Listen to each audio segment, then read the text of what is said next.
much does fear play into preventing us from grasping perspective, though? Oh no, fear is everything. Yeah, like if there was one concept that I would suggest to people to take a daily confrontation with, is fear. The problem with fear is that it lies, right? So fear tells you, hey, you know, if you say that to that girl, she's gonna know she has you, you know, and she'll never really be attracted to you if she knows how much you attracted to her. Don't say that, no. How we get her is when she walks by, ignore her. Right, so Snoop, You know, it's like, pop it on your shoulder. fear tells you dumb shit like that, right? You know, so, you know, for me, the daily confrontation with fear has become a real practice for me since about three years ago. I went skydiving in Dubai, right? And skydiving is a really interesting confront with fear, right?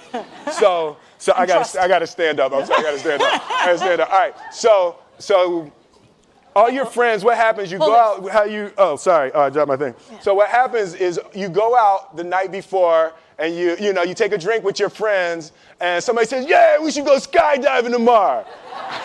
And you go, "Yeah, we'll go skydiving tomorrow." "Yeah, yeah." And you go, "Yeah." And everybody goes, "Yeah." Right? And you go home and you by yourself, you're like, Right? You're like, well, yeah, I mean, they was drunk too. Right? So maybe they not, I mean, we don't have to go. We don't have to do it. So then that night you're laying in your bed and you just keep, and you're terrified. You keep imagining over and over again jumping out of an airplane, and you can't figure out why you would do that, right? And you're laying there and you have the worst night's sleep of your life, but you still have the hope that your friends were drunk, right? So you wake up the next day and you go, down and you say where you were going to meet, and everybody's there. You're like, oh, shit.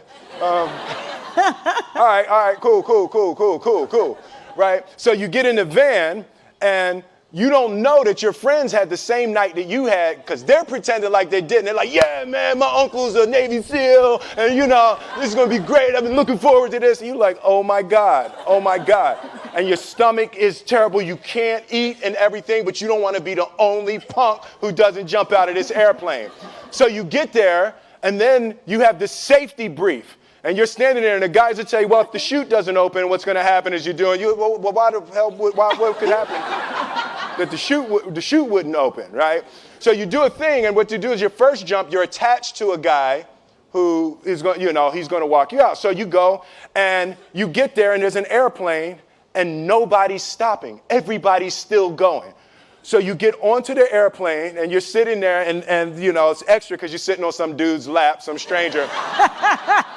You're sitting on his lap, and it's like, you trying to make small talk. Yeah, man.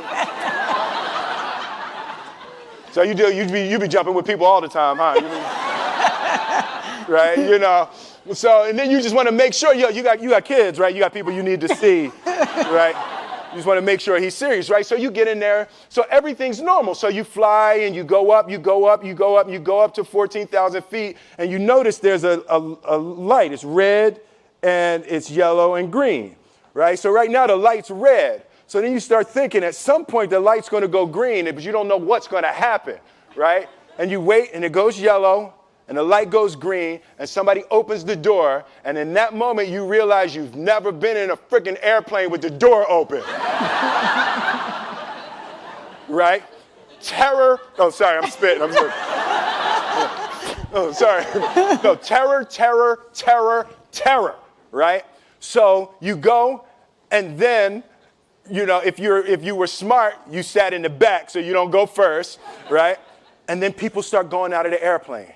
And you go, and the guy walks you up to the end of the thing, and you're standing, and your toes are on the edge, and you're looking out down to death. And they say, on 3. And they say, 1, 2, and he pushes you on 2 because people grab on 3, right? Right? and you go, and you fall out of the airplane, and in 1 second, you realize that it's the most blissful experience of your life. You're flying, right? It doesn't feel like falling, right? It's like you actually are kind of held a little bit by the wind, and then you start falling, and there's zero fear. You realize that the point of maximum danger is the point of minimum fear. It's bliss. It's bliss. And you're flying.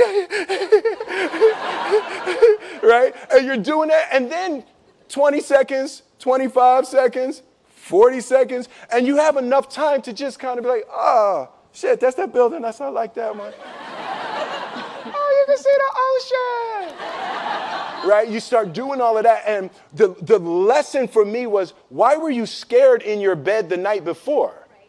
What do you need that fear for?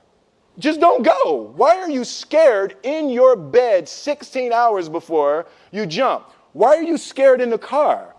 Why could you not enjoy breakfast? What did you need that? The fear is fear of what? You're nowhere even near the airplane. Everything up to the stepping out, there's actually no reason to be scared. It only just ruins your day. You don't have to jump. And then in that moment, all of a sudden, where you should be terrified is the most blissful experience of your life. And God placed the best things in life on the other side of terror. On the other side of your maximum fear are all of the best things in life. You know? Mm-hmm. So that was sorry. So that was, no, it's good. That was my experience with skydiving and fear. All right. All right. So practically speaking. But I didn't like that take. I'm going to do it again. Back to the top. I can sell that better. Oh, no. When you decide to do something like that, like how does it work practically? Do you call your wife and be like, I might be dead tomorrow. Right. No, but that's. But I made a drunk promise. Yeah, I made a drunk promise. Yeah. How about this? So I jumped. I had such a mystical, powerful, spiritual experience. I flew home and got my sons, and I went back, and 10 days later, my sons jumped, right? Yeah. Now, that was a little different. Oh, see, that makes me stand up, right? Because I'm scared, right? So Jaden went first, right? Jaden wants to do everything first. So I'm sitting there and I'm like, yeah, my sons are going to have this crazy experience.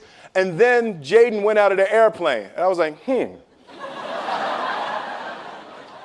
my oldest son, Trey, goes up and he goes out of the airplane. And I was like, this could potentially be the worst display of African-American parenting in history. Right. I was like, both my sons just fell out of an airplane. Jumped. Right?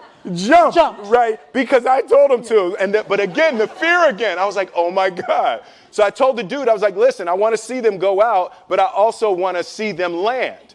And he's like, no, it's cool. So this time we went out and we did the straight bullet, and I just went straight down past them. Right? I was like, and he's like, good.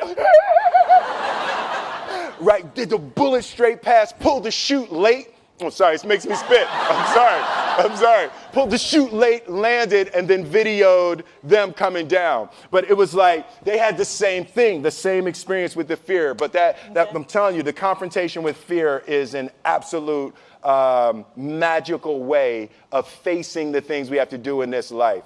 You know, forget security, live for experience, right? So with that, every morning when I get out of the bed, you know, I haven't fixed everything in the world yet, so there's always something to do. And in this film, I read an interesting quote for the Siddhartha Gautama, the Buddha. He said that good people have to get out of the bed every day and try to empty the ocean with a ladle, right? And I thought that was, you know, I knew that was profound, and I paused for a second, and I said, all right, what the hell is a ladle, right?